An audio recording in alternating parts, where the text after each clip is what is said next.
cuestiones que tienen que ver no solamente con la tercera, sino con el resto de las categorías.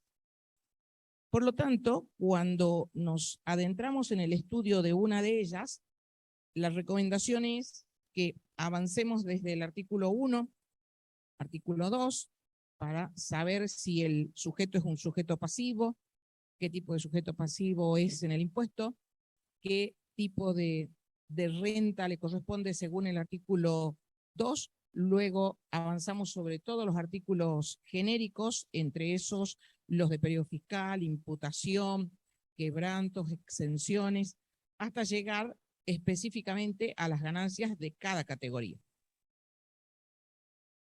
Muy despacio. Hola, hola. Más fuerte. Hola. A ver. ¿Ustedes escuchan bien? Bueno. ¿Y ahora qué dicen los chicos? Decíamos entonces que una vez que se ubican en cada una de las categorías, ustedes ya han estudiado la primera, la segunda, la cuarta, y esta que vamos a comenzar en el día de hoy, la tercera categoría, que es la que se conoce como de rentas empresarias, probablemente sea la más importante desde el punto de vista del impacto que tiene en el impuesto. No así desde la complejidad, pues ya dijimos que probablemente la más compleja hoy por hoy sea la segunda categoría. ¿A ustedes les queda bien el sonido o les queda muy fuerte o les retumba? Porque le veo la cara a ellas y me da la impresión de que para ustedes es molesto el sonido.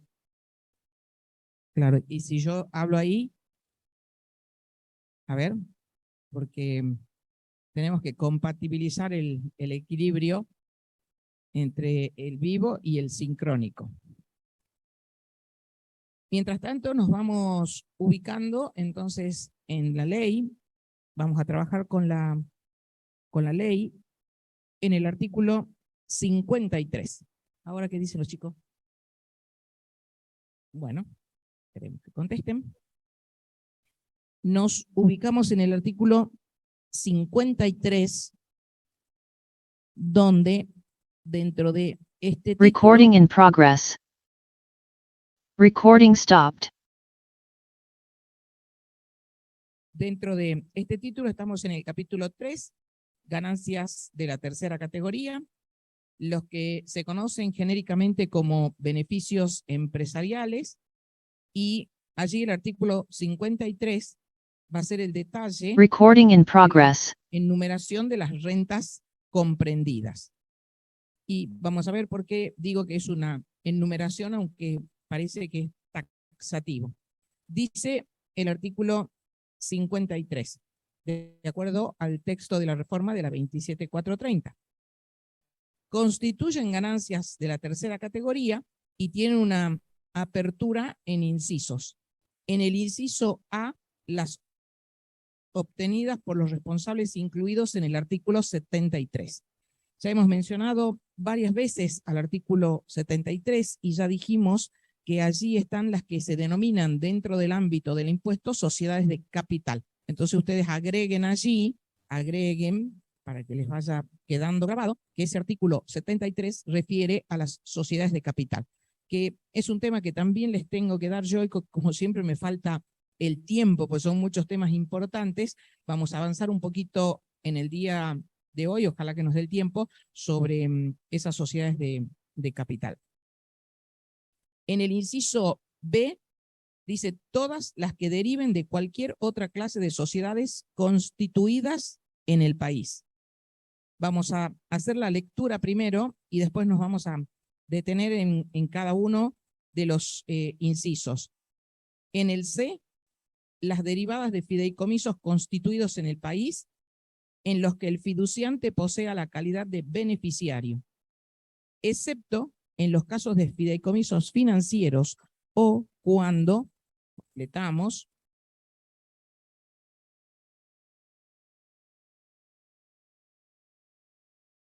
o cuando el fiduciante beneficiario sea un sujeto comprendido en el título quinto. En el inciso D, las derivadas de otras empresas unipersonales ubicadas en el país. Inciso E, las derivadas de la actividad de comisionista, rematador, consignatario y demás auxiliares de comercio, no incluidos expresamente en la cuarta categoría. En el inciso F, las derivadas de loteos con fines de urbanización, las provenientes de la edificación y enajenación de inmuebles bajo el régimen de propiedad horizontal del Código Civil y Comercial de la Nación y del desarrollo y enajenación de inmuebles bajo el régimen de conjuntos inmobiliarios previstos en el mencionado código. En el inciso G, las demás ganancias no comprendidas en otras categorías.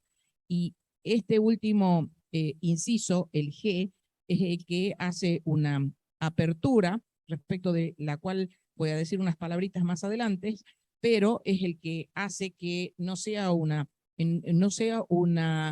detalle taxativo, sino una enumeración, porque tiene este inciso residual.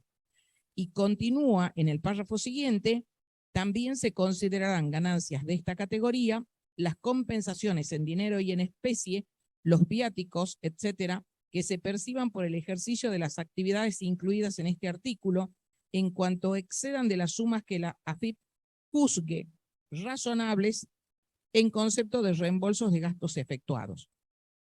Último párrafo, cuando la actividad profesional u oficio a que se refiere el artículo 82, el artículo 82 es el de la cuarta categoría, si quieren lo van agregando, así todos vamos aprendiendo los nuevos números que tiene el texto ordenado.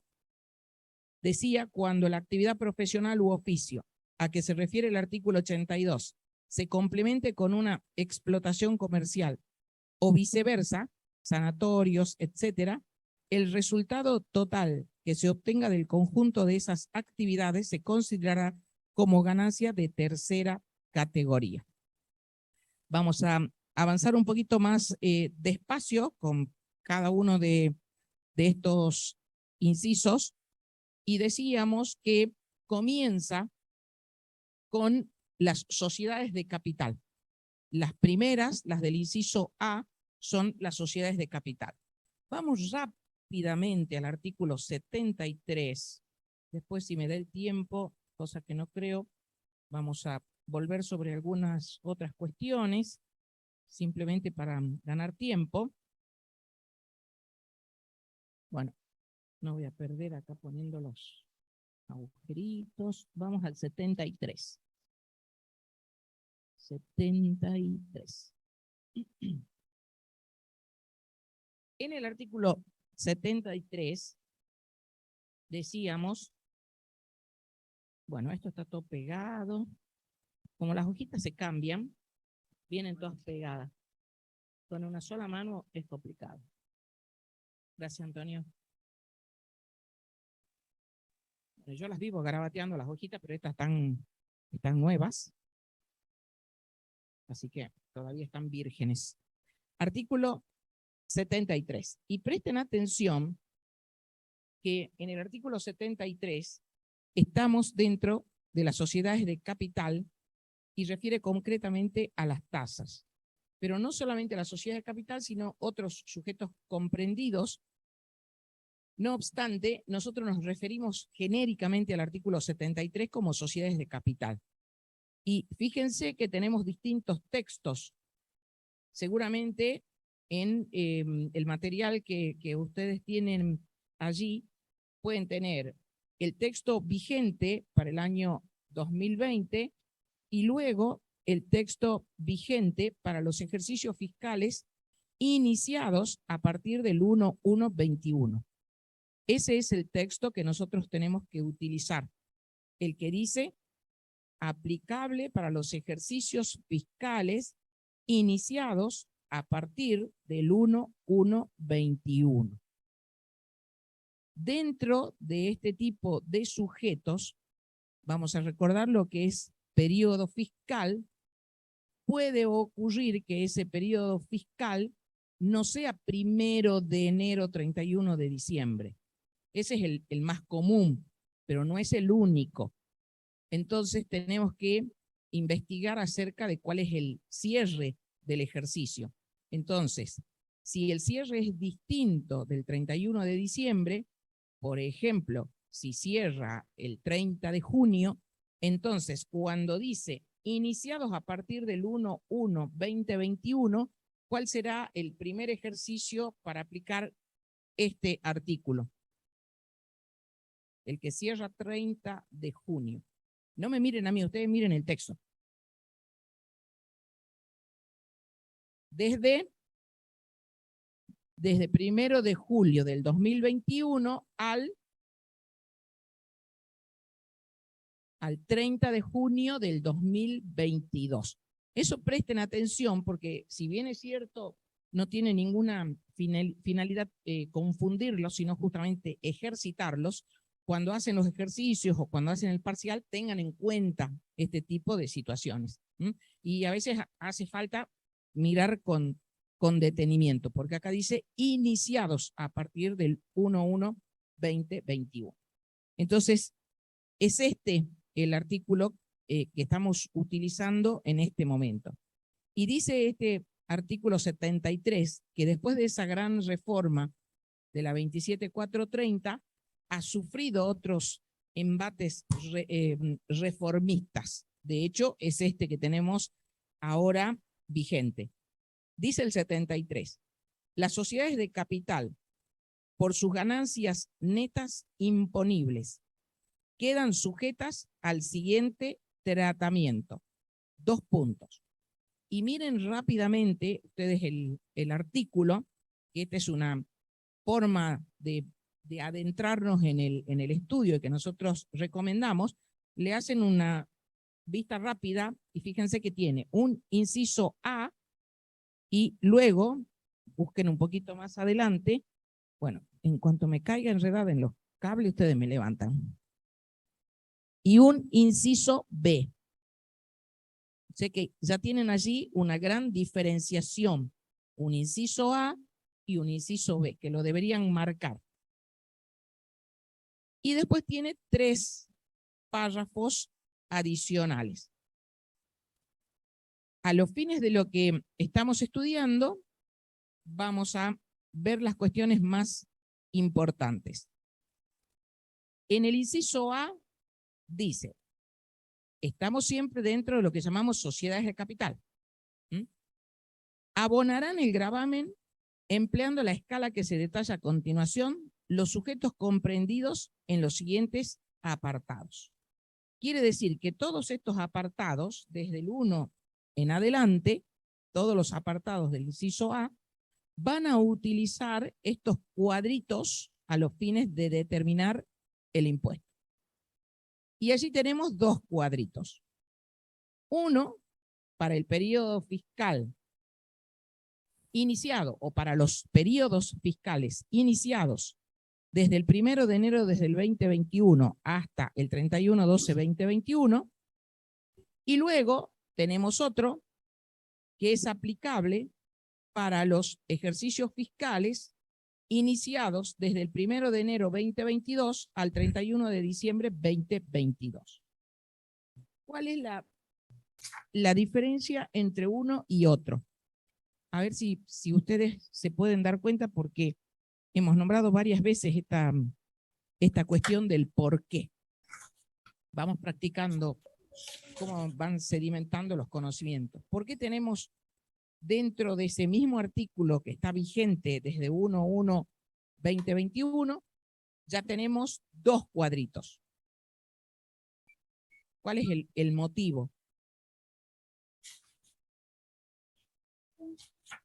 No se alcanzan a dar cuenta cuál es el motivo. Bien, el motivo es el siguiente. El cuadrito original del texto de este artículo 73 que está reformado es el que dice para los ejercicios fiscales iniciados desde el 1/1/21 hasta el 31/12/21. O sea que para los ejercicios que se hayan iniciado, vamos a suponer que haya un ejercicio que inicia el 28 de diciembre. Para un ejercicio iniciado 28 de diciembre 2021, que finalizaría ¿cuándo? 27 de diciembre 2022, vamos a suponer, utilizaría o debe utilizar, lo expreso mejor al verbo, debe utilizar el cuadrito que recién he mencionado, el 2021, que tiene una escala, como ven, de acuerdo a la ganancia neta imponible acumulada. Arranca de cero, obviamente, de una base imponible cero hasta los 5 millones, va a tributar a una tasa del 25%. Y luego va escalonado hasta llegar al 35. Tiene 3 escalones, el del 25, el del 30 y el del 35, que tiene una forma particular de aplicar, y que si ustedes ya han utilizado la escala del artículo 94, que aplica para quién la escala del 94, para las personas humanas. Esa ya la han aplicado, ¿verdad? ¿Sí o no? Sí, tienen que decir fuerte, sí, sí. Bueno, es igual al uso de la escala del 94, esta que tenemos para las sociedades de capital. Solo que acá tiene 3 tramos únicamente. 25, 30 y 35. Entonces, la original, la 2021, ya sabemos que es ejercicios iniciados. Yo voy a obviar de repetir cada vez para ahorrar palabras. Digamos, para el 2021, con esas aclaraciones, aplica esta tabla que arranca de 0 a 5 millones. Y la otra tabla, ¿ustedes la tienen a la otra? Sí la tienen. La otra tabla que arranca de 0 a ¿cuánto? De 0 a 7 millones 604.948,57. No cambian las alícuotas, o sea, las tasas, no cambian. 25, 30 y 35. Lo que cambia es el importe de cada tramo, el segmento en que se incluye cada tramo. Y eso porque estas tablas ahora se actualizan anualmente. Entonces, para los ejercicios iniciados a partir del 1/1/22 hasta los iniciados el 31/12/22, aplica esa segunda tablita, que en verdad en el orden, ustedes capaz que la tienen igual que yo, está arriba. ¿La tienen igual? Bien. Y para el 23, salvo que en el medio el Congreso de la Nación diga otra cosa, habrá otra tablita. ¿Se entiende esto? ¿Sí o no? Bien. ¿Entienden cómo se leen las vigencias cuando dice a partir de ejercicio iniciado? Bien, porque eso tiene mucha importancia en muchos institutos que vamos a ver en esta clase y en las siguientes. Entonces acá hay un cambio significativo que ya lo habíamos mencionado cuando vimos la segunda categoría. Las sociedades de capital históricamente estaban grabadas a una tasa proporcional. O sea, las sociedades de capital estaban grabadas al 35%, estaban grabadas al 30%, estaban grabadas al 25%. En algún pequeño periodo estuvieron grabadas al 20%. Y en algún momento al 45%, en algunos casos los del inciso B. Al 45% los del inciso B. Tasa proporcional, que es lo que caracteriza a este tipo de gravabilidad. Esta es una novedad, lo que tenemos en este momento para las sociedades de capital, esta forma escalonada que ha elegido el legislador. Y ahora vamos a transitar rápidamente por los componentes. ¿Y quiénes componen este grupo de sociedades de capital grabadas en la forma que hemos explicado? Primero, las sociedades anónimas, incluidas las sociedades anónimas unipersonales. Las sociedades en comandita por acciones en la parte que corresponda a los socios comanditarios, que son los socios accionarios, la parte accionaria de esa sociedad, y las sociedades por acciones simplificadas del título 3 de la ley 27.349, porque tienen una norma específica. Si ustedes vieron esto en societario, lo recordarán, y si no, lo aprendemos en este momento, que las denominadas sociedades por acciones simplificadas tienen una norma específica, no están dentro de la 19.550. Entonces, digamos, acá están las sociedades por acciones.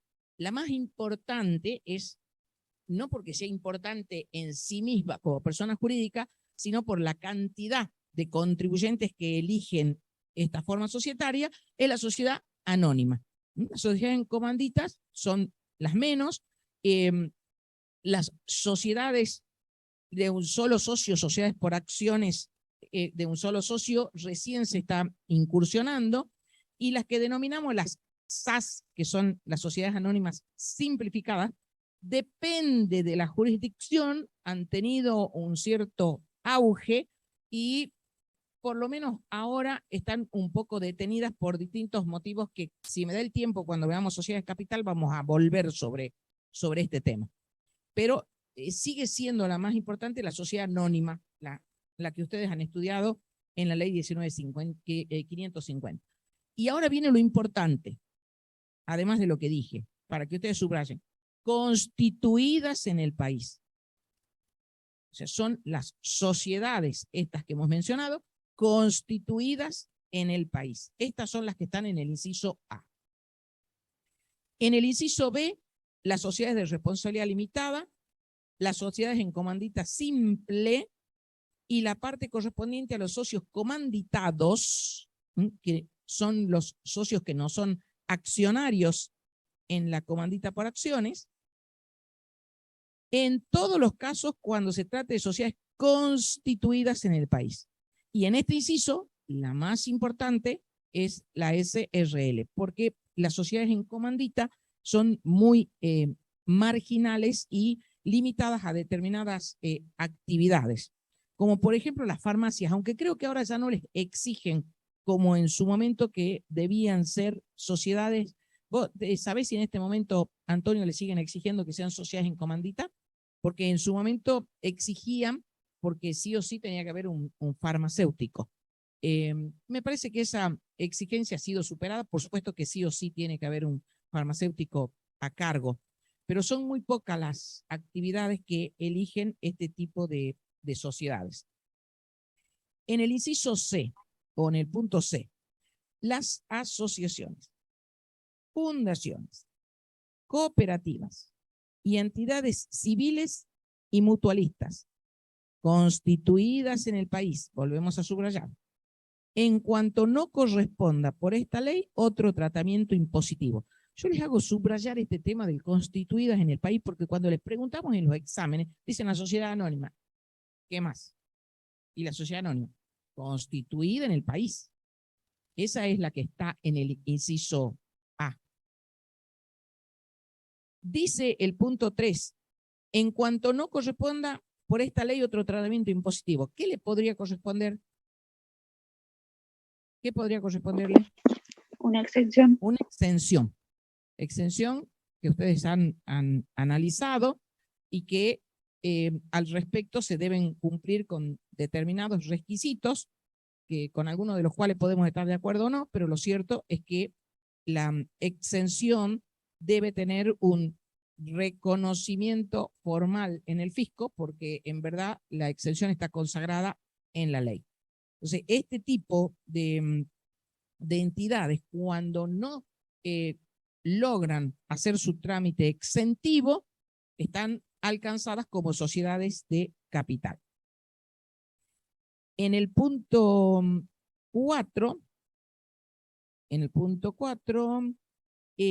el 3 habría algo para decir respecto de las simples asociaciones. Si ustedes lo anotan por ahí, simple asociación, si me da el tiempo voy a volver, y si no, cuando veamos sociedades de capital, porque solamente dice las asociaciones. Ustedes anoten simple asociación y después me repreguntan si es que me olvido o no me da el tiempo.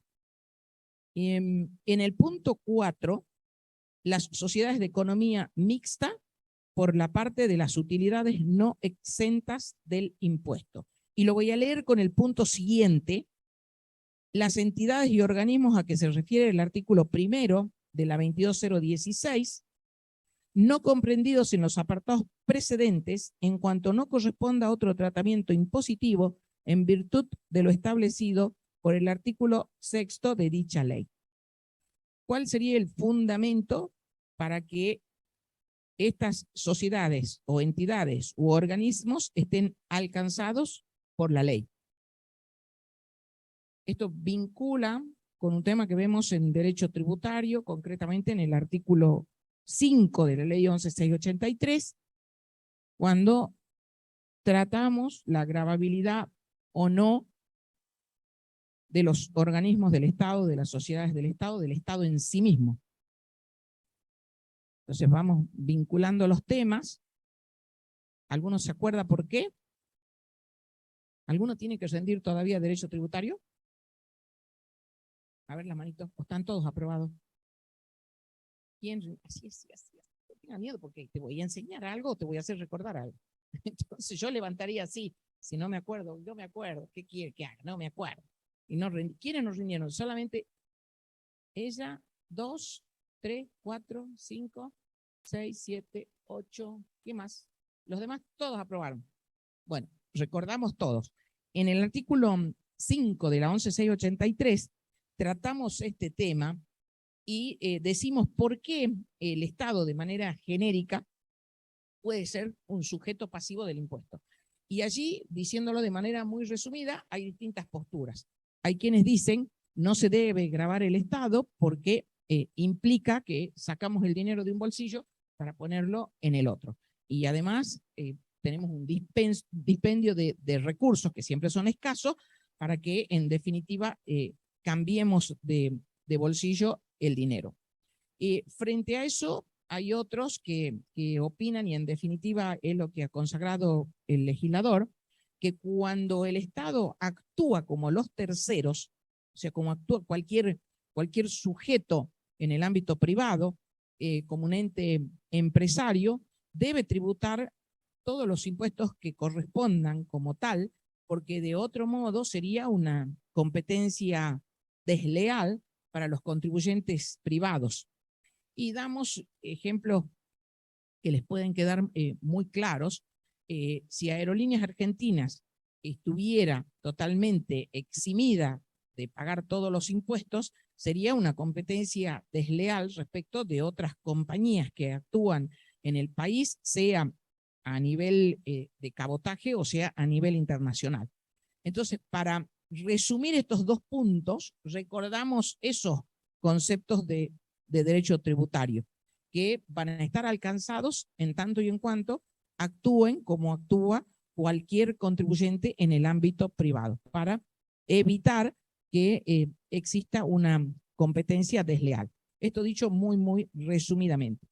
En el punto 6, vamos a vincular este punto 6 con el que ya hemos leído en el artículo 53. Entonces, sí.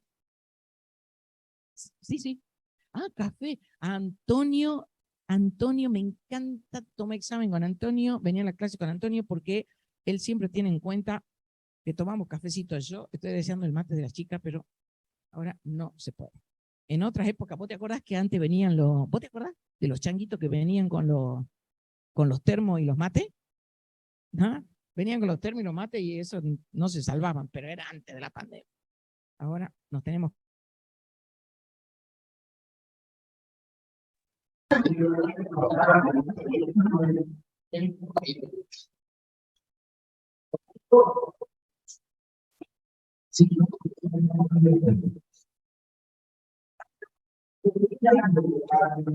para inscribir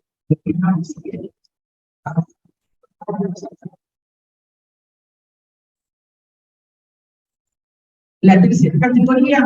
Entonces, básicamente, si nosotros tenemos que hacer una trazabilidad de la ley, vamos a transitar por la ley de impuesto a las ganancias, por los artículos.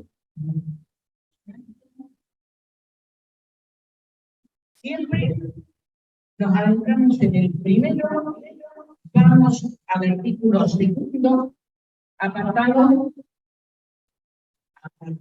2, ¿sí? Y luego vamos por todos los artículos que son vamos a llamarles generales, porque aplican para todas las categorías, pero concretamente nos detenemos en el artículo 53. Y el artículo 53, este artículo 53 tiene esta apertura básicamente. Por un lado, las sociedades de capital. En su momento, vamos a ver el mayor, pero Profe. la ley de sociedades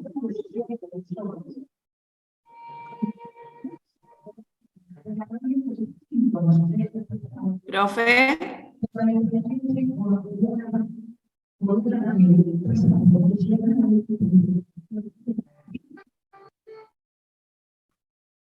Profe.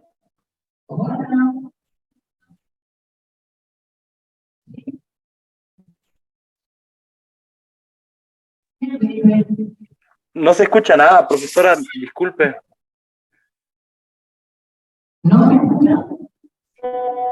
No, profe, no se escucha nada. Parece que se desactivó el micrófono de la sala.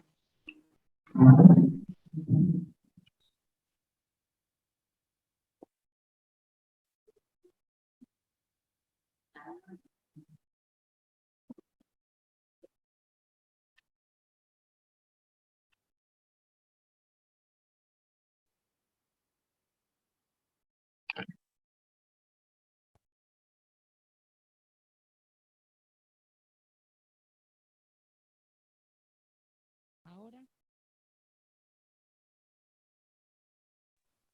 Tampoco, Se profe. escucha mejor, pero muy despacio, profe. Ahora sí, pero parece que sí.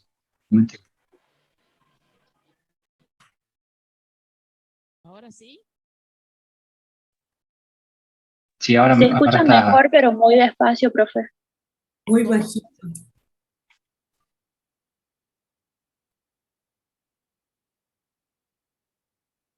No entendí lo último que dijeron. Se le escuchaba bajito, ahora se le escucha bien. Bueno, allá vamos entonces. Decíamos que el artículo 53 tiene una primera apertura básica entre las sociedades de capital, que estaba diciendo la ley siempre ha distinguido o ha hecho un distingo entre sociedad de capital y sociedades de personas. Ese distingo fundamentalmente ha transitado porque en una sociedad de capital se supone que es más importante, como su nombre lo indica, el capital que quienes la componen a la sociedad de capital. Independientemente que hay distintos tipos de accionistas. O sea, hay un accionista que es el inversor, que es el que invierte en acciones para lograr una renta, que es el dividendo. Pero también hay un accionista especulador, que es aquel que entra y sale del mercado accionario, o sea, por ejemplo, compra acciones de YPF y cuando cree conveniente las vende y entonces compra acciones de una petrolera y cuando de otra petrolera en todo caso y las vende, etcétera. Ese es un especulador que entra y sale del mercado porque el beneficio que obtiene está en la operatoria de la compra-venta de acciones. Y por último está el accionista empresario, que es el que mayoritariamente nosotros atendemos, el de las pequeñas y medianas empresas organizadas en esta forma societaria, las que se conocen comúnmente como sociedades cerradas o de familia. En esas sociedades, los accionistas son accionistas empresarios, son los que están en el día a día de la sociedad, son los que llevan adelante el quehacer de esa sociedad.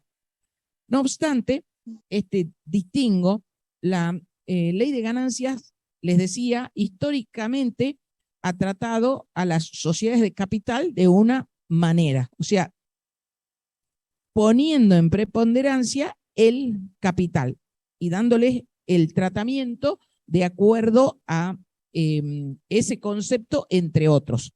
Sobre estos temas vamos a volver un poquito más adelante y lo van a comprender más cuando analicemos los institutos que específicamente graban a la sociedad de capital.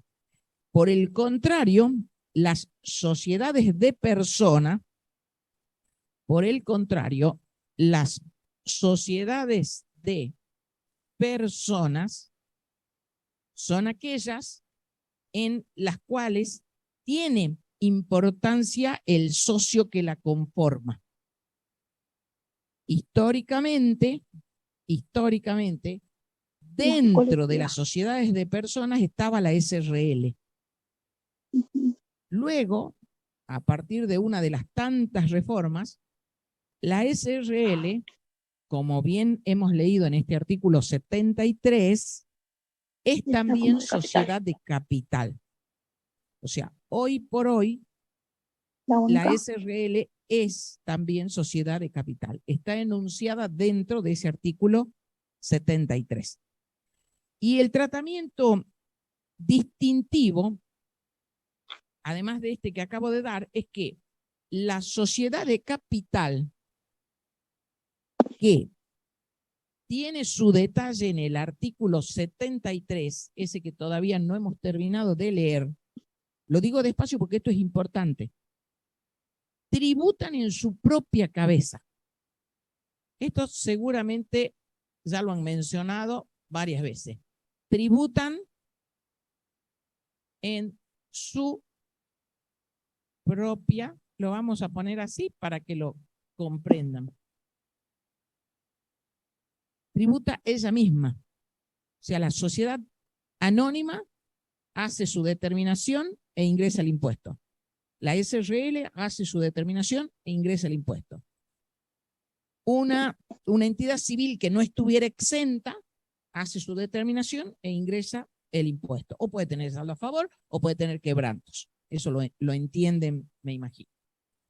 En cambio, atenti, las sociedades de personas que están en el artículo 53, donde nos vamos a detener unos minutitos más adelante, en el artículo 53, tributan los socios o quienes la integran. ¿Qué serían los socios?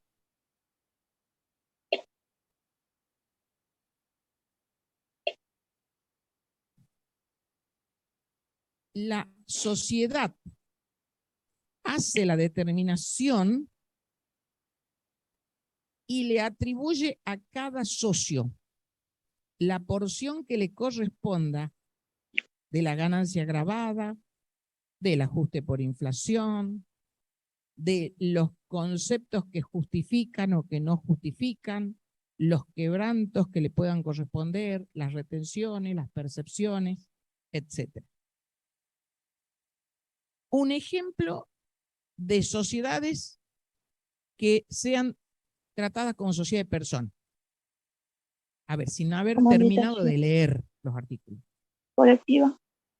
Muy bien, la sociedad colectiva. Perfecto. ¿Qué otra? Unita más.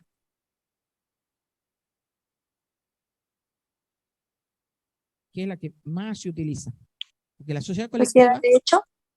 también es de poca utilización. ¿Cómo? Algo dijeron. La sociedad de Empresa, capital industrial. empresa unipersonal puede ser. Vamos con la sociedad de hecho. Está muy bien el concepto. Lo que ocurre es que ya no existen las sociedades de hecho.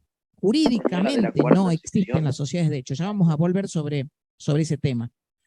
¿Cómo se denominan ahora en la 19.550 las que antes llamábamos sociedades de hecho? Sociedad de la cuarta sección, profe. ¿Cómo? Sociedades de la cuarta sección, profe. Ay, no le entiendo. ¿Usted le entiende? Profe, ¿ahora me escucha o no? A ver, ¿Me escucha ahí bien o más o menos? sí, habla un poquito más despacio porque Para mí se me amontonan las palabras. Ah, bueno, sociedades de la cuarta sección. Muy bien. ¿Que las conocemos con qué nombre? Simples sociedades, algo así. Irregulares. Residuales. No exactamente. ¿Cómo se llaman? ¿Cómo se las conoce? No serían irregulares. ¿Cómo? ¿Cómo decís? Residuales o, ¿cómo más? O simples sociedades o sociedades simples. O residuales. Muy bien. Esas que antes eran las sociedades de hecho. Una irregular, ¿qué es? ¿Qué es una sociedad irregular?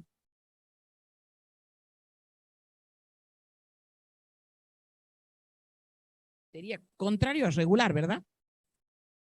Aquella que no finalizó los trámites de constitución, Muy bien. Aquella de que no inscripción, de que inscripción. ha elegido un tipo de los que están previstos en la 19.550, que ahora se llama Ley General de Sociedades, pero que no ha completado su trámite registral. Esa es una sociedad irregular, pero es distinta de la sociedad residual o simple. Entonces, esta simple es la que existe de manera, no digo generalizada, pero más que la sociedad colectiva seguro que hay. Entonces, se trata como una sociedad de personas. ¿Qué quiere decir? Que, por ejemplo, si todos nosotros que estamos aquí, más todos los chicos que están virtuales, constituimos una sociedad simple, la sociedad va a tener su quit. Esto lo vemos ahora en términos prácticos. Va a tener su quit. Y con ese quit va a comprar, va a vender, va a retener los impuestos, le van a retener los impuestos, todo va a girar en torno a ese número de quit. Ahora, cuando vas a determinar el impuesto a las ganancias, la sociedad determina, hace toda la determinación, que aunque todavía no hayamos visto en la tercera categoría, ustedes pueden intuir que tenemos rentas brutas menos todos los gastos que puede deducir o todas las deducciones admitidas y va a llegar a una renta neta. Vamos a suponer que no tiene quebrantos de ejercicios anteriores. Llegamos a una renta neta. ¿Estamos ubicados hasta ahí? Bien. En vez de aplicar la alícuota como haría la sociedad de capital, no aplica la alícuota. ¿Qué hace? Distribuye esa renta neta entre todos los integrantes, entre todos los socios. Entonces, a Antonio le dará su porcentaje, a mí me dará mi porcentaje de renta gravada y a cada uno de ustedes le dará su porcentaje de renta gravada. Y cada uno de nosotros incorporamos esa renta gravada de tercera categoría, ¿dónde? En la fuerte. En la declaración jurada, ¿cómo se llama? Hasta ahí está bien. ¿La declaración jurada de quién? Ajá. ¿Cómo, perdón? Exactamente. Donde se llaman las ganancias de conjunto. Entonces, cada uno de nosotros podemos tener solamente esa renta y ninguna otra, o podemos tener rentas de primera, más rentas de segunda, más rentas de cuarta, o solamente alguna de ellas, ¿se entiende? Podemos tener rentas cedulares. Entonces, todo eso se denomina la determinación de conjunto, o las rentas de conjunto, o las ganancias de conjunto. ¿Se ubican? ¿Estamos hasta ahí? Bien. Pero además de las sociedades de personas que tienen este distingo, tenemos otros sujetos que tributan por la tercera categoría como empresarios, que son todos los que hemos terminado de leer y nos habíamos quedado leyendo en el artículo 73, uno que tiene un cierto grado de complicación, que son los fideicomisos. Yo los puedo tener juntos, ustedes tal vez no, pero yo puedo tener, si no hago mucho lío con las hojitas, puedo tener el 53 por un lado y el 73 por el otro. Y van a ver, respecto del fideicomiso, si pueden, vayan leyendo lo que dice el 53, y a mí justo me cambia de hoja. Pongan el 53 de un lado y el 73 del otro. Sería el 53 inciso C y 73 inciso 6. Allí estamos, ¿verdad? Fíjense lo que dice. Hoy vamos a ver solamente un pequeño distingo entre uno y otro. Después, cuando veamos sociedad de capital, nos vamos a adentrar en otras complicaciones. Ahora, para que distingan cuándo está en un lado y cuándo está en el otro.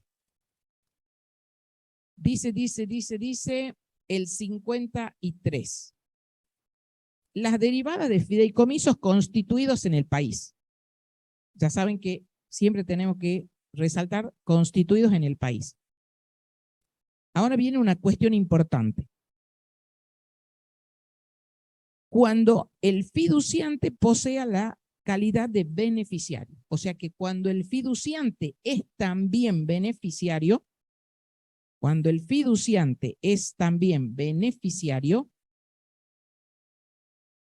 está en el artículo 53. ¿Esto qué quiere decir? Que tributa como tributan las sociedades de personas. ¿Esto qué quiere decir? Que el fideicomiso, que es un contrato, tiene su número de quit y vale todo lo que repetí recién para las sociedades, hace su determinación y a cada fiduciante beneficiario le asigna su porción de renta. Y cada uno de estos fiduciantes beneficiarios toma esa porción de renta. Insisto que cuando veamos sociedad de capital lo vamos a ver más en detalle, pero sí, a este punto necesitamos distinguir en uno y otro. Entonces subrayen ahí, cuando dice que el fiduciante también es el beneficiario, subrayen, ese está en el 53. O sea, es tercera categoría, solo que tributa como tributa una sociedad de personas, en cabeza de cada uno de los fiduciantes beneficiarios. ¿Estamos? ¿Estamos, amigos? ¿Sí? Sí, me dicen y me miran. Hola. ¿Estamos? Sí, ¿no? Bien.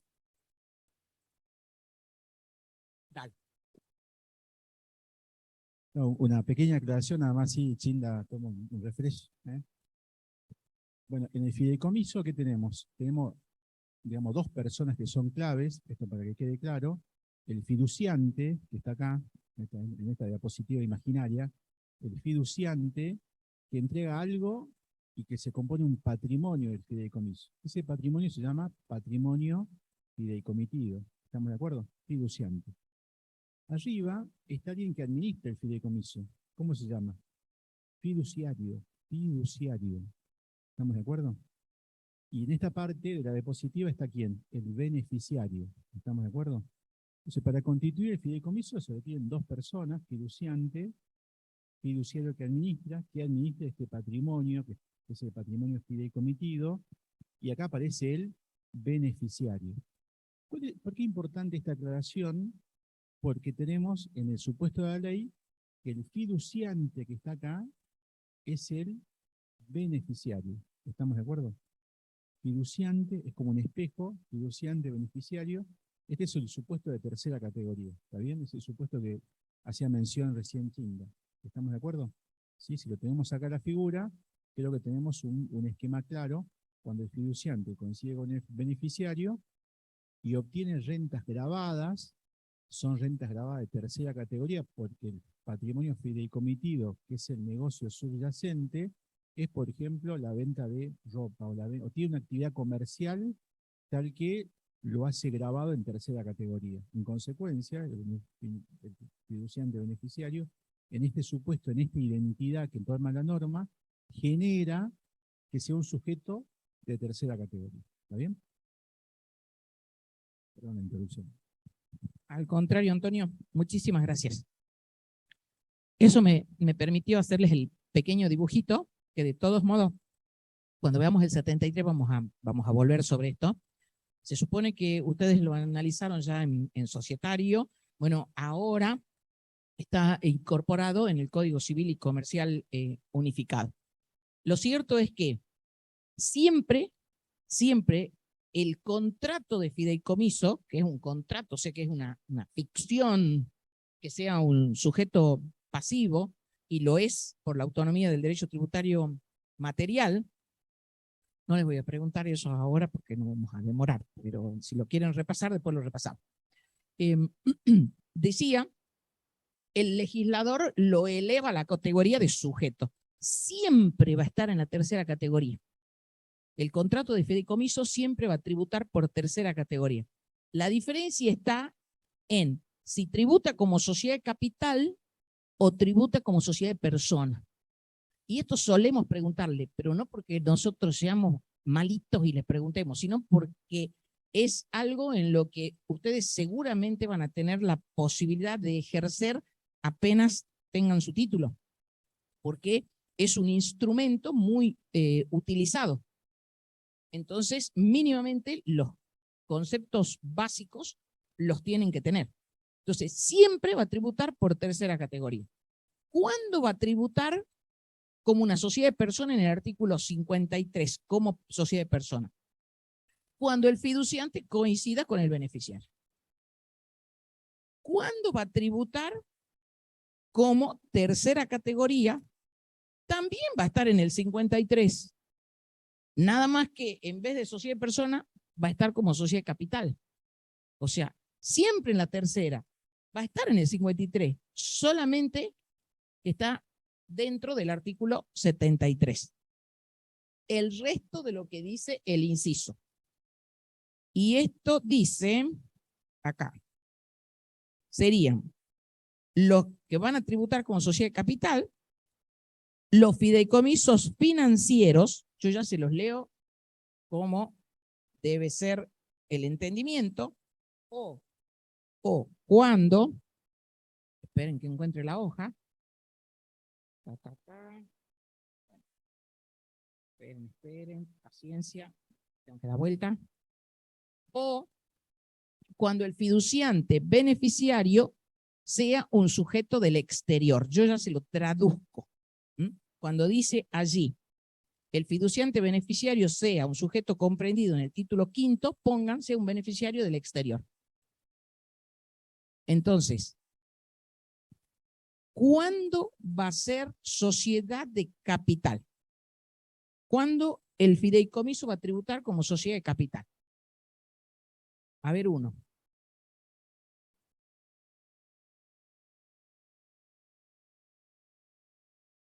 ¿Y cuándo? Háblame fuerte, porque yo no sé si estoy medio sorda. Fuerte. A ver. Muy bien. Y un hito más te falta. En la ley, fíjate en la ley, no me mire a mí. Ahí en la ley lo vas a ver. Y un hito te falta. Y cuando sea un fideicomiso financiero. Entonces, va a ser sociedad de capital cuando fiduciante no coincida con beneficiario, cuando el fiduciante beneficiario sea del exterior o cuando se trate de un fideicomiso financiero. Esos están en el artículo 73. Y ahora vamos rápidamente al 73. No lo vamos a leer ahora por razones de tiempo, pero ustedes lo van a marcar. Que en la redacción está en el punto 6 del artículo 73. Ahí lo marcan.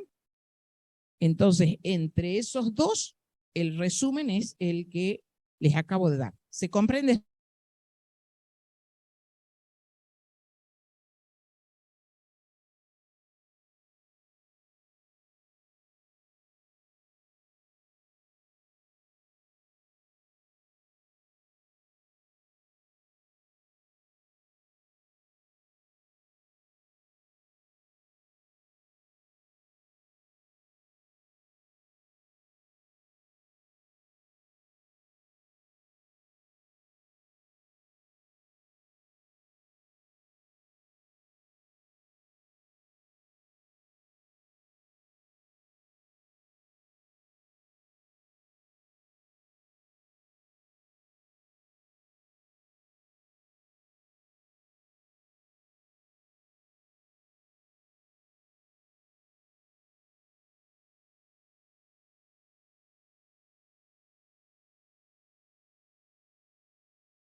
Recording in progress. Al ser abiertos, es muy difícil que el fondo, que también es un tipo de contrato, si en el abierto, si a cada uno le tiene que dar la parte que le corresponde, es prácticamente imposible. Entonces, desde el punto de vista práctico, los fondos comunes de inversión abiertos tributan como sociedad de capital.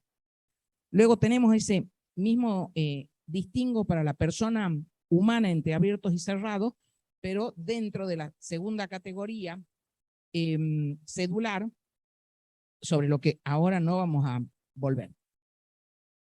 Seguimos con el 73,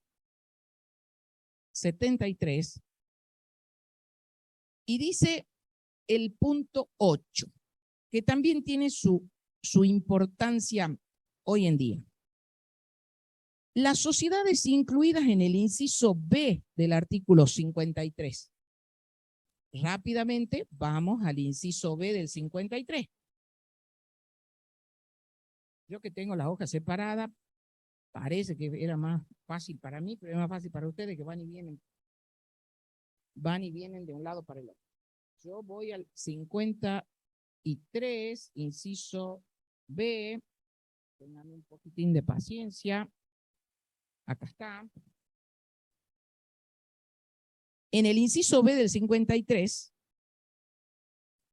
todas las que deriven de cualquier otra clase de sociedades constituidas en el país. ¿Quiénes están ahí? Ya hemos leído que el inciso A del 53 son las sociedades de capital. Las sociedades de capital, ya hemos leído en el 73, que son todas las sociedades por acciones, la SRL y lo que resta de la sociedad en comandita, y asociaciones, fundaciones, cooperativas que no estuvieran exentas. ¿Qué nos queda, por ejemplo, para el inciso B del 53? Yo trato de ir despacio porque me doy cuenta que es un trabalengua hasta que uno se ubica. Muy bien. Por ejemplo, la residual. Por ejemplo, la colectiva. Por ejemplo, la de sociedad e industria, que prácticamente no se utiliza. La accidental o en participación, ¿qué opinan de esa? Esa no existe más. Existía cuando la 19.550 se llamaba Ley de Sociedades Comerciales. Con la reforma, la 19.550 es Ley General de Sociedades, descartó como sociedad a la accidental o en participación. Y está dentro de los contratos asociativos, porque es una forma de llevar adelante los negocios. Esto también para que ustedes lo vayan repasando y vayan vinculando los conceptos. Ya no está más ahí. Entonces, en este inciso B, fundamentalmente vamos a encontrar lo que ahora es la sociedad simple, la residual, que antes era la sociedad de hecho. La sociedad de hecho, que existía antes de la reforma del Código Civil y Comercial Unificado, cuando yo diga Código Civil, así me evito el resto de las palabras, ya saben que me refiero al nuevo, que está vigente desde el 1 de agosto del 2015. Bueno, a partir de esa fecha no existe más la sociedad de hecho. Jurídicamente no existe. O sea, si ahora quisiéramos nosotros constituirnos en una sociedad de hecho, no existe más. En el mundo jurídico, para constituirla ahora no existe más. Lo cierto es que las que existían con anterioridad, la mayoría siguen gozando de buena salud. ¿Por qué? Porque el Estado no hizo nada al respecto.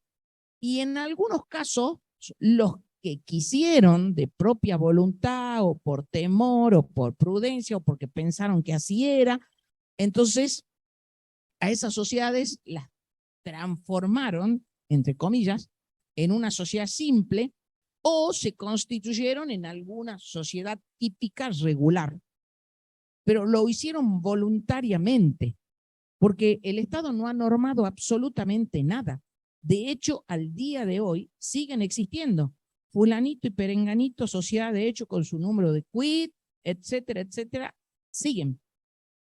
¿Se entiende esto? O sea, que se van a encontrar con sociedad de hecho. Ahora, si hoy quisieran constituirla, no se puede más. A veces mis hijos me escuchan cuando yo doy las clases virtuales, y me dicen, mamá, ¿por qué repetís alguna cosa? Y porque repitiendo lo aprendemos. Entonces uno repite lo que es importante, lo que uno cree que es importante y lo repite. Bueno, parece que a ellos no les parece tan bien. Así que si a ustedes no les parece bien, sepan disculpar. Uno subraya lo que cree que es significativo. Estas entonces tributan las del inciso B como sociedades de personas. Voy a borrar lo que habíamos puesto del fideicomiso para avanzar con el resto, que decíamos dentro del 53, encontramos esta diferenciación que es la más importante, pero luego dijimos tenemos otros sujetos que tributan también como tercera categoría. Pero estos otros no tributan como sociedad de capital. Los únicos que tributan como sociedad de capital son los del 73. Ningún otro. En el C ya vimos los fideicomisos. Perdón, discúlpenme. Habíamos venido del 73 porque les quería significar lo siguiente. Discúlpenme. Estábamos leyendo en el 73, el punto 8. Dice, punto 8 del 73. Las sociedades incluidas en el inciso B del artículo 53, o sea, esas sociedades de personas que acabamos de mencionar. Y los fideicomisos comprendidos en el inciso C del mismo artículo, o sea, los que tributan como sociedad de persona. Anoten si quieren ahí al costado. Ahora viene lo importante, que opten por tributar conforme a las disposiciones del presente artículo, o sea, que quiere decir que las sociedades de persona que están en el inciso B del 53 y los fideicomisos que tributan como sociedad de personas, o sea, aquellos donde el fiduciante coincide con el beneficiario, pueden optar por tributar como sociedad de capital. Eso quiere decir. Dicha opción podrá ejercerse en tanto los referidos sujetos lleven registraciones contables que les permitan confeccionar balances comerciales y deberán mantenerse por el lapso de 5 periodos fiscales contados a partir del primer ejercicio en que se aplique la opción. se les pone dos condiciones. Por un lado, que tienen que tener sus estados contables y debidamente dictaminados. Cuando veamos sociedad de capital, yo me voy a detener un poquito más en este punto. Si quieren, lo marcan, que a mí me va a faltar ahora algún detalle. Ustedes lo que vienen siempre, así me hacen acordar si yo me olvido. Espero que no. Y además, que tienen que mantener la opción por 5 periodos fiscales. Y en ese momento vamos a ver cuándo les conviene, cuándo no, porque para eso necesito introducirlos en otros institutos de las sociedades de capital. Bueno, todos estos son sociedades de capital. Voy a pasar los otros parrafitos que tienen ahí para leer rápidamente el inciso B. Lo voy a leer rápido, me voy a detener en su día, en el inciso B. Esto continuará. A ver, ¿alguien tiene el inciso B ahí a mano? Váyanlo leyendo. Inciso B del artículo 73. Cada uno léalo. Yo tomo agüita y ya les resumo muy rápidamente de qué se trata.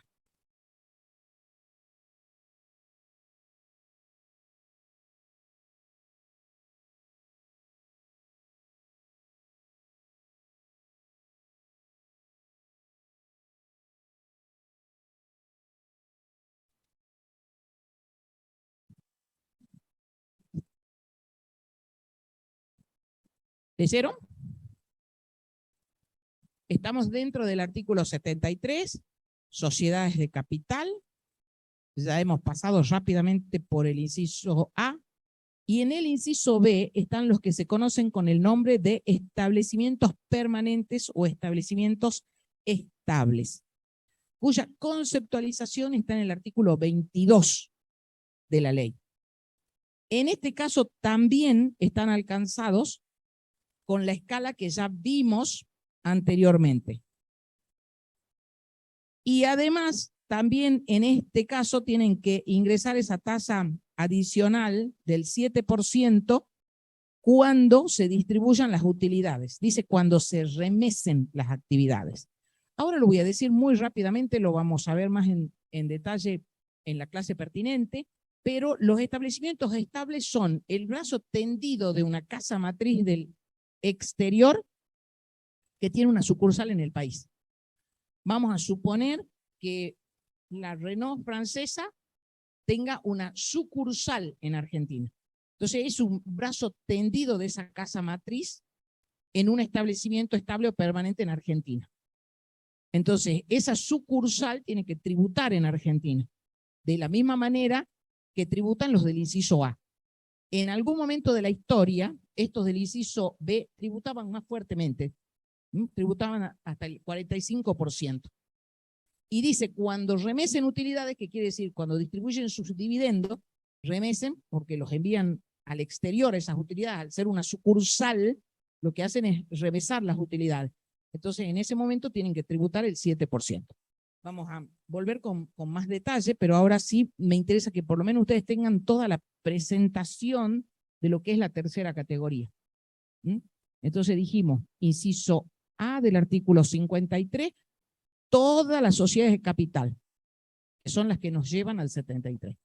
Inciso B, el resto de las sociedades de personas.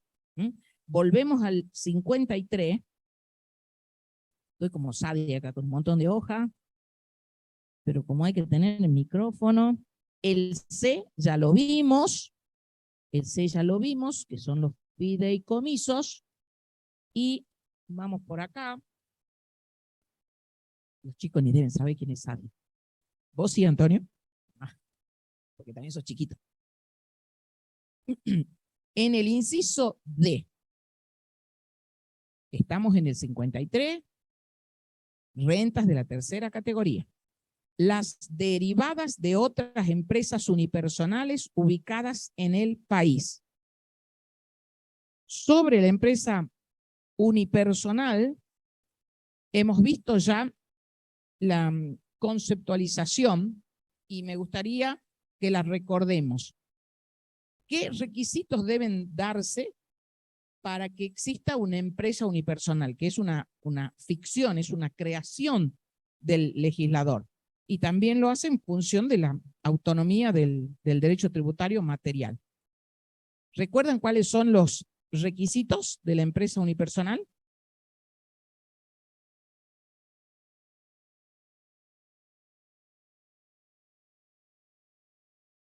Ese es un caso. Ese es un caso puntual de la ley. Está muy bien que lo recuerdes. Después, un poquito más adelante, está tratado. Pero la empresa unipersonal de manera genérica. Por ejemplo, la despensa de la esquina, un kiosco. Puede ser una boutique. ¿Cómo? Ese es un elemento fundamental. Asunción de riesgo, que se llama riesgo empresario. Muy bien. ¿Qué más? ¿Solito el riesgo? ¿Qué tiene el kiosco, el drugstore, la despensa de la esquina? Solo el riesgo, que es algo abstracto. ¿Qué tiene? ¿Qué tiene? Capital afectado. Muy bien. ¿Qué más?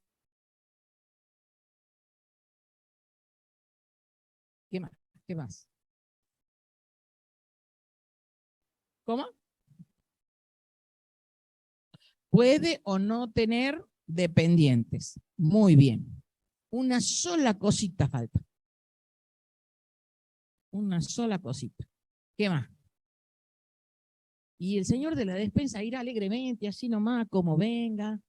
Y bueno, hoy me levanté con ganas de no comprar nada, mañana me levanto y compro todo lo que se me ocurra de harina. ¿Puede ir así como a tontas y a locas? ¿Qué más tiene que tener? ¿Un mínimo de qué? ¿De qué? No.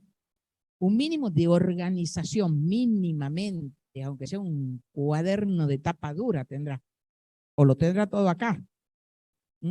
Aunque más no sea el lápiz como salía el Manolito, ¿no? Manolito de la Mafalda que estaba siempre con el lápiz. Eso significaba que era un empresario. Entonces, si bien es cierto, se utiliza esta terminología desde el punto de vista tributario, no hay una conceptualización. El fisco utilizó la vía de una circular, si no recuerdo mal, la 1080, y hay un dictamen también, el dictamen 7 del año 80. La jurisprudencia en el Tribunal Fiscal elaboró también algún concepto y la jurisprudencia ha ido tomando y receptando estos elementos. Por ejemplo, una de las causas es la que tiene entre manos lo que acaba de mencionar. ¿Cómo te llamas? La del mate. ¿Cómo se llama? Camila. Lo que recordó recién Camila, que ahora lo vamos a ver, lo vamos a recordar porque en verdad ya lo vieron. Decía, lo tomó también la jurisprudencia en esa causa, que es la causa del bioquímico Ramos, y en algunas otras más. Entonces, esta ficción en la ley es posible por la autonomía del derecho tributario material. ¿Dónde arranca esta ficción? ¿Dónde arranca? Esto ya lo tienen que saber. Artículo 5 de la 11.683. Cuando la ley 11.683 menciona los potenciales contribuyentes en los impuestos, aparece la empresa unipersonal. ¿Sí o no? ¿Y por qué aparece allí? Por lo que acabo de mencionar varias veces, por la autonomía del derecho tributario material, la autonomía científica del derecho tributario material. Pero el legislador no se ocupó de conceptualizar empresa unipersonal ni en la 11.683 ni en ningún texto.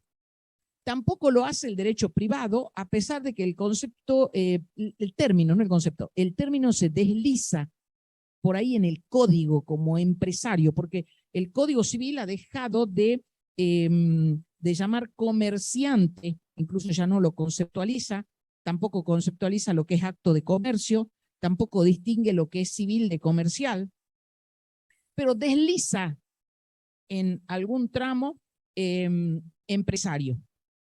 Entonces, en la interpretación de las normas, si no tenemos un concepto propio, que lo podríamos tener ya a esta altura, el legislador ya se podría haber ocupado, tenemos que recurrir a lo más cercano, porque la palabra en la literalidad tampoco nos dice mucho.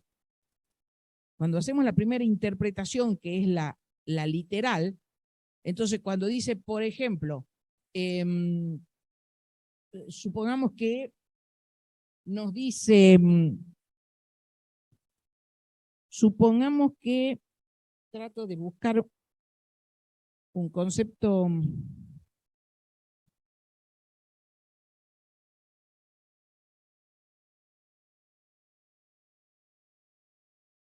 Supongamos que quiero buscar algo que sea contundente, que no sean colores, que no sean. Supongamos que dice casa, la palabra casa. ¿Cuál es la interpretación que le tenemos que dar a ese término? El literal, lo que significa literalmente. Y para conocer literalmente vamos al diccionario a buscar qué significa casa. En este caso, como el concepto no existe en el mundo jurídico, no existe, entonces necesitamos ir a esta elaboración que hizo, como dije, primero el fisco, luego en las discusiones el tribunal fiscal y todo lo que dije con anterioridad. Y de allí surgen estos elementos. Tiene que existir un capital afectado, tiene que existir, aunque sea una mínima o rudimentaria organización, puede o no tener dependientes, y lo más importante es que asume riesgo empresario. Eso es lo más significativo de lo que es una empresa. Ahora, ¿cuándo es una empresa unipersonal? Cuando esa empresa es ejercida por una persona humana. O sea, hay una persona humana que tiene el drugstore, una persona humana que tiene una boutique, una persona humana que tiene el kiosco. Cuando lleva adelante esa actividad, o sea, cuando abre la despensa y comienza a atender, cuando abre la boutique y comienza a atender, esa persona humana, desde el punto de vista del impuesto a las ganancias, es una empresa unipersonal. Es un sujeto de la tercera categoría. Es una ficción. ¿Cómo tributa?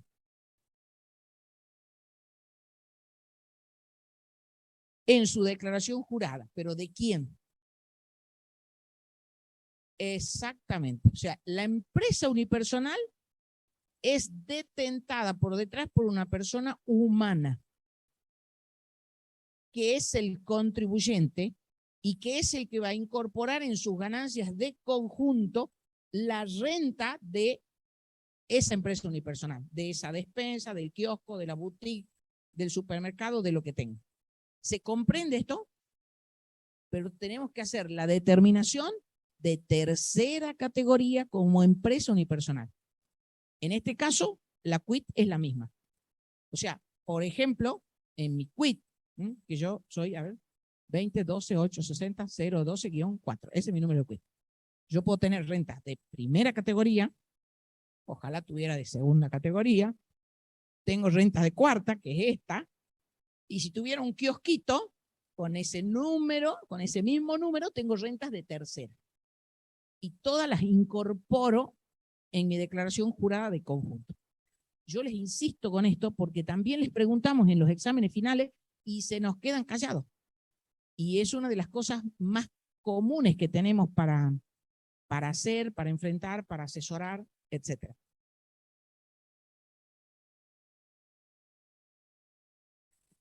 Sí, también tiene razón Antonio, de que obviamente tiene que tener el propósito de lucro.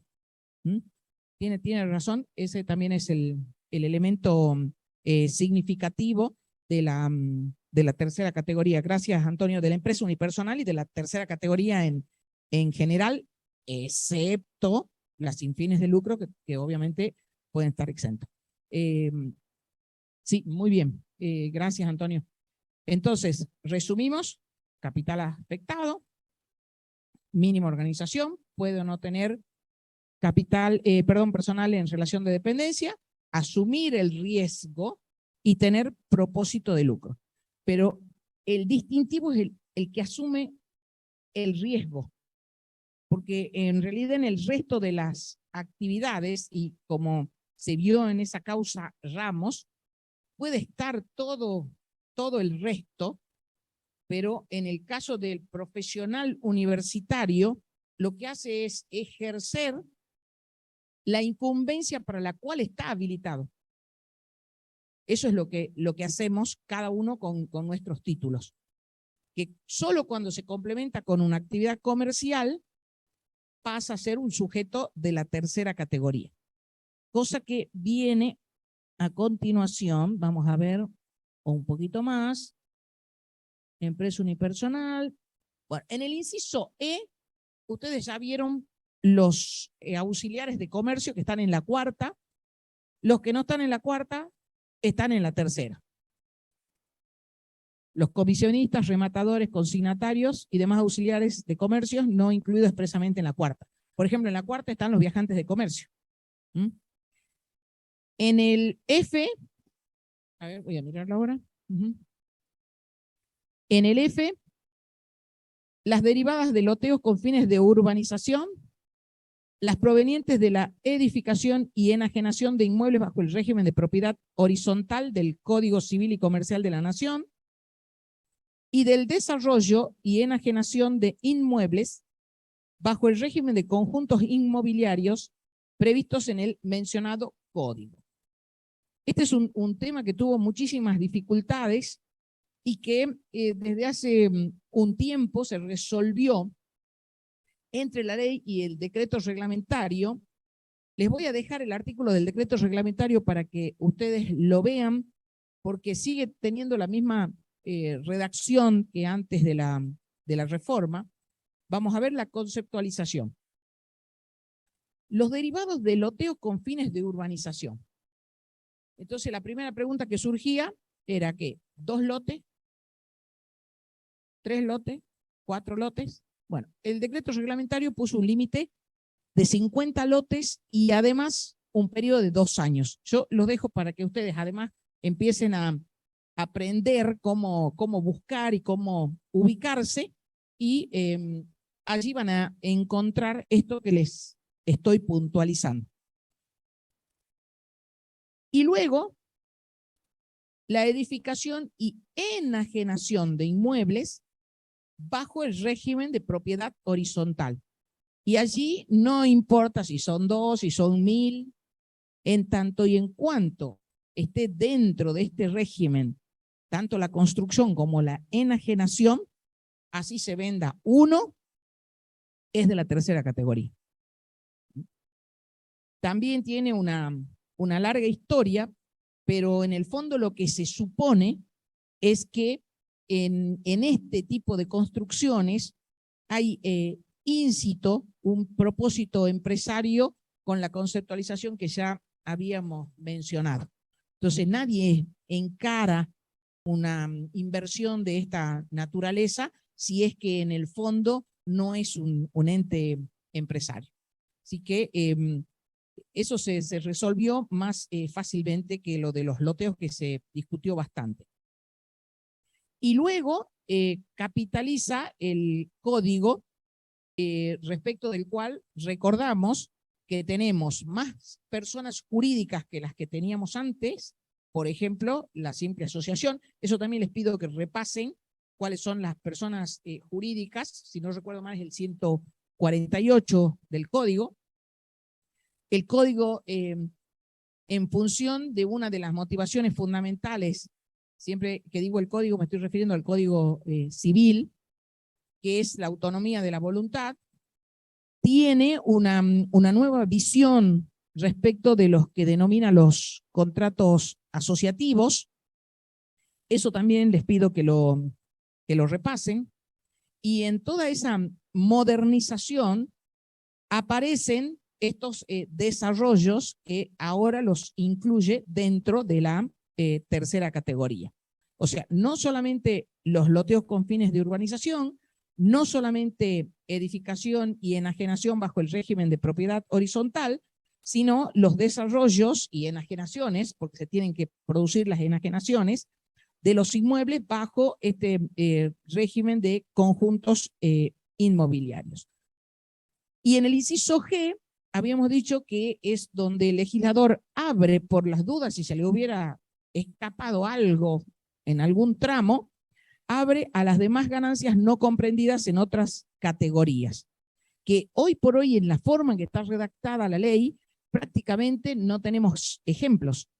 En su momento, nosotros decíamos que los bienes muebles amortizables que vendía la persona humana, por ejemplo, un sujeto de cuarta categoría que vendía su computadora. En ese caso, la venta de la computadora no satisface los requisitos de la teoría de la fuente. Porque en la teoría de la fuente se tiene que dar periodicidad, habilitación y permanencia. Entonces decíamos, bueno, ese sería un ejemplo residual de la tercera, por ejemplo. Después en algún momento también algún tratamiento de acciones, pero ahora en la forma en que está estructurada la ley, prácticamente todo está previsto. Pero queda ese inciso allí por las dudas.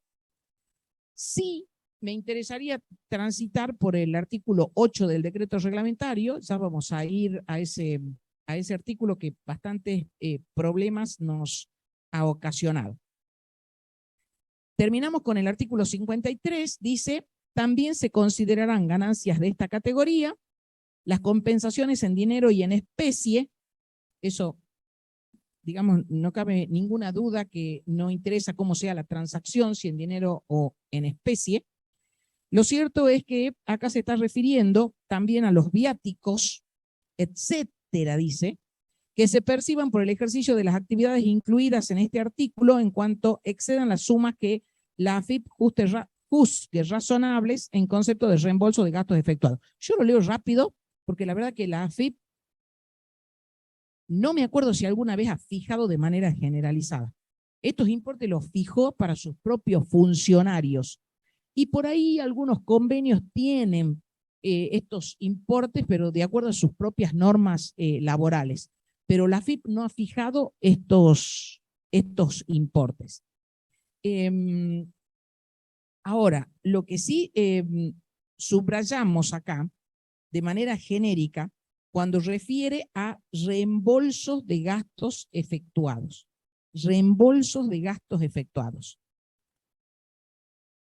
Nos ubiquemos en un sujeto de tercera, siempre en un sujeto de tercera.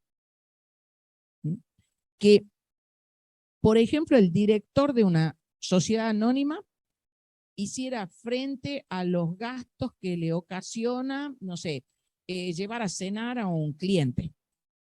Y entonces viene con la boletita para que le reintegren ese gasto.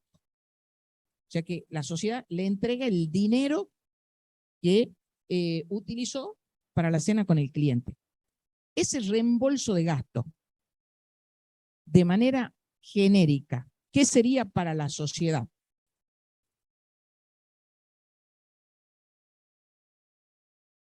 ¿Qué se les ocurre que sería?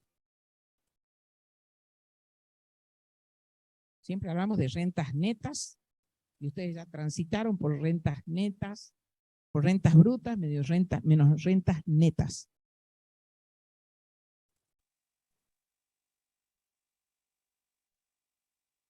¿No se les ocurre qué sería? Un gasto necesario. Un gasto necesario. Muy bien. Iba a dar un ejemplo que sea más contundente, como decir, no sé, compró las hojas que necesita para imprimir. Sería un gasto necesario. Por ahí capaz que se prestó un poquito a dudar por lo que es una cena. Para la sociedad es un gasto necesario. No cabe ninguna duda, aunque no estuviera previsto el párrafo. Y para el director, ¿qué sería? ¿Qué sería en este caso?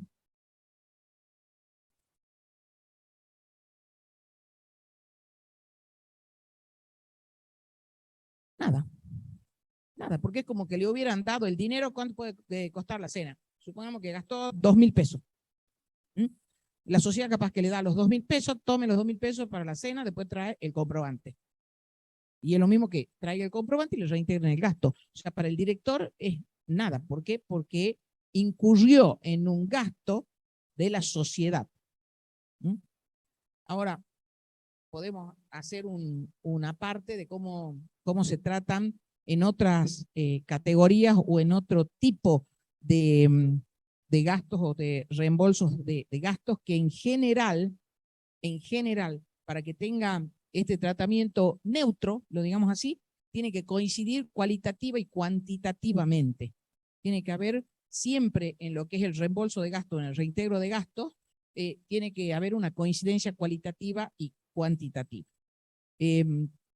Igualmente, si les interesa, si a alguno le interesa, después vemos cuándo, por ejemplo, se podrían dar otras situaciones donde no coincida cualitativa y cuantitativamente.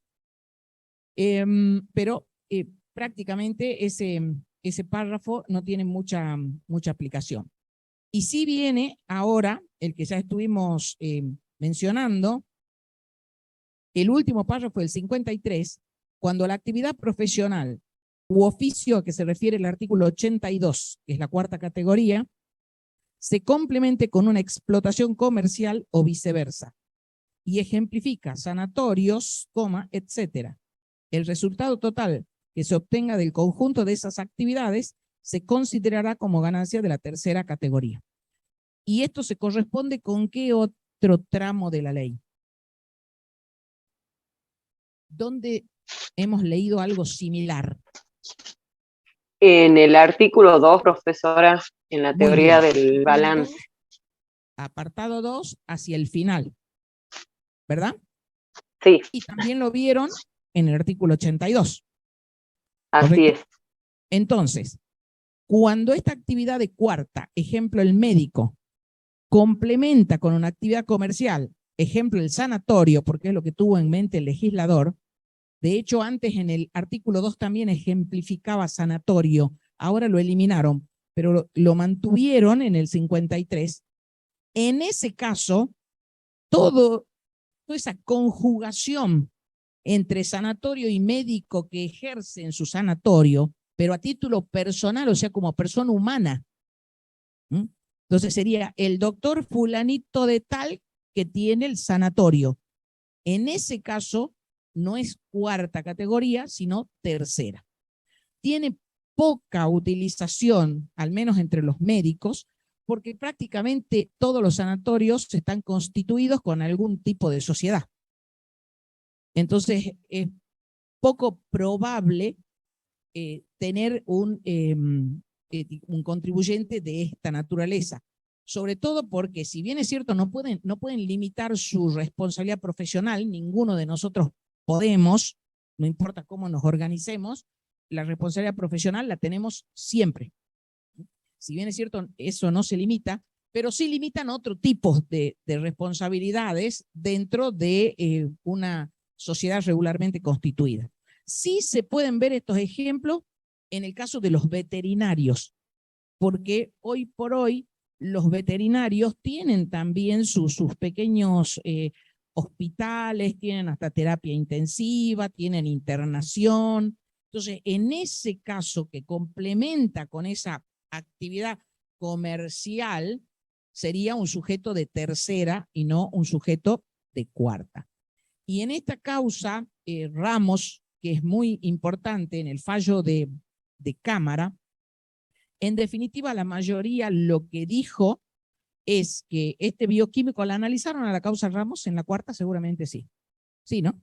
Sí. Bueno, entonces simplemente subrayamos que la mayoría dijo, esto no es una empresa unipersonal que complemente con una actividad comercial, porque lo que está haciendo el bioquímico es ejercer su profesión de bioquímico, que necesite todos esos aparatos es para poder llegar a buen puerto, que necesite quien lo ayude, también va con la misma finalidad, pero el que se hace cargo es el que pone la firma, ese es el responsable.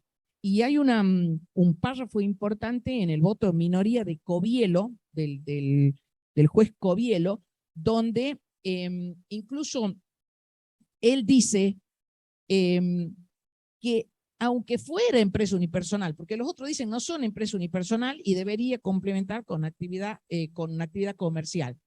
Pero Covielo dice, ni aunque fuera empresa unipersonal, porque tiene que complementar con una actividad comercial, cosa que en el caso del bioquímico no se daba por los motivos que seguramente ustedes han analizado y yo no voy a volver sobre eso, salvo que alguno tenga duda y quiera que lo veamos con posterioridad. Me interesa avanzar en lo que queda en el artículo 54, que tiene sus correspondientes en el decreto reglamentario, y mencionar rápidamente el 8 del decreto reglamentario, que por bastante tiempo lo hemos pasado de largo, lo pasábamos de largo por lo que voy a comentar después, pero estuve leyendo unos casos de jurisprudencia donde me llamó la atención que mencionaran el 8 del DR. Dice el 54, atribución del resultado a los socios, que es un poco lo que ya les estuve diciendo, solo que en el texto de la ley. El resultado del balance impositivo de las empresas unipersonales comprendidas en el inciso D del artículo 53 y de las sociedades incluidas en el inciso B del artículo 53 se considerará, en su caso, íntegramente asignado al dueño o distribuido entre los socios, aun cuando no se hubiera acreditado en sus cuentas particulares. Es lo que estuvimos diciendo. Nada más que ahora ya en el texto de la ley. También será atribuido a los fiduciantes al cierre del año fiscal los resultados obtenidos por los fideicomisos comprendidos en el inciso C del 53, o sea, cuando el fiduciante coincide con el beneficiario, en la proporción que le corresponda a cada uno. Siempre es en la proporción que le corresponda a cada uno. Solo el unipersonal, la empresa unipersonal, toma el 100%.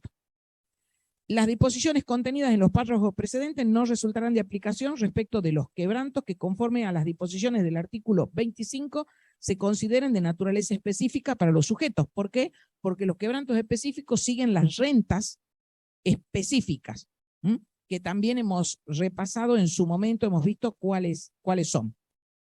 Las disposiciones contenidas en los párrafos precedentes no resultarán de aplicación respecto de los quebrantos que, conforme a las disposiciones del artículo 25, se consideran de naturaleza específica para los sujetos comprendidos en los incisos B, C y D del 53, los que deberán ser compensados por la empresa, sociedad o fideicomiso en la forma prevista por el primero de los artículos mencionados en función del origen del quebranto. O sea, quebranto específico solo se puede aparear con rentas de la misma naturaleza. Y sigue diciendo, tampoco se aplicarán las disposiciones contenidas en los dos primeros párrafos de este artículo, en tanto las mencionadas sociedades fideicomisos comprendidos en los incisos B y C del 53 hayan ejercido la opción de determinar como sociedades de capital. O sea que si van a ser sociedades de capital, obviamente que tienen que tributar como tal. Y quisiera ir un momentito al artículo 8 del decreto reglamentario, que nosotros al principio de la existencia de este artículo lo estudiábamos, lo criticábamos y después lo dejamos de lado porque dijimos realmente es inconstitucional y adiós. Pero días pasados estuve leyendo una jurisprudencia donde lo mencionan y me llamé si bien es cierto no resultó determinante para el resultado en el fallo, lo cierto es que lo mencionaron. Acá tenemos lo que se llaman las rentas indirectas o la gravabilidad indirecta. Dice el artículo 8 del decreto reglamentario referido al objeto.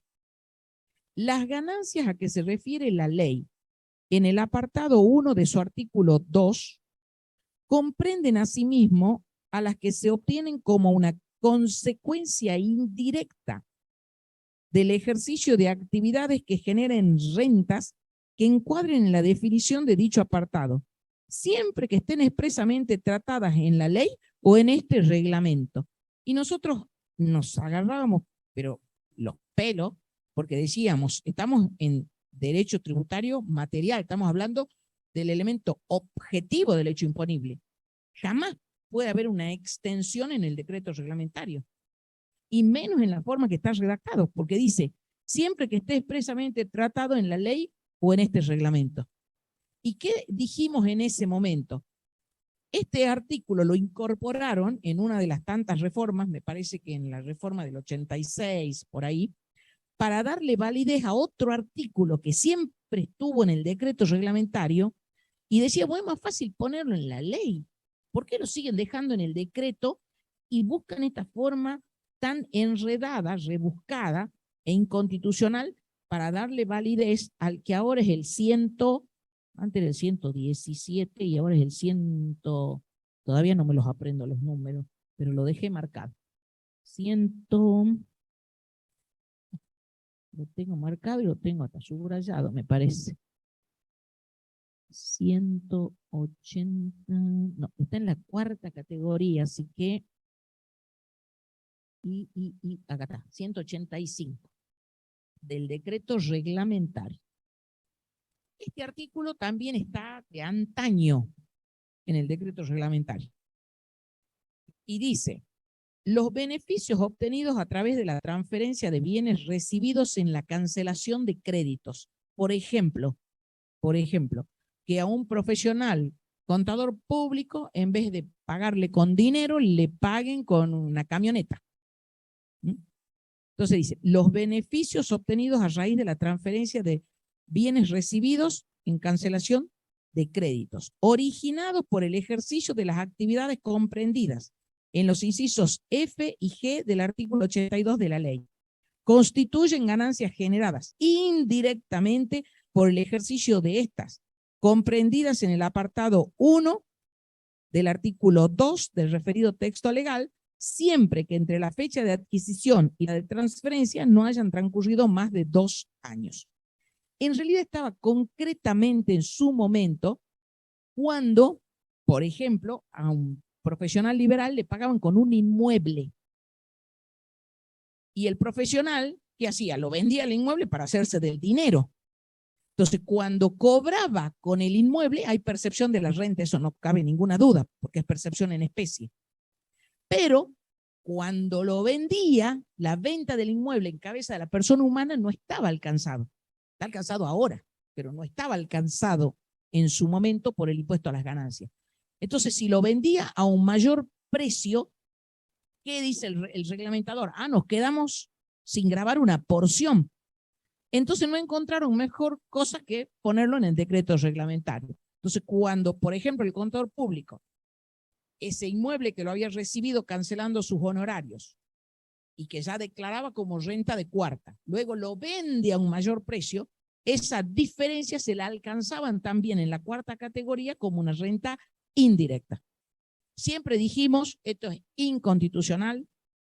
Ahora la venta del inmueble está incorporada en la ley, como ya sabemos que está, pero me llamó la atención este fallito que menciona ese artículo 8. Así que, ojito con el 8. Para nosotros sigue siendo inconstitucional, pero allí les dejo por lo menos la luz roja.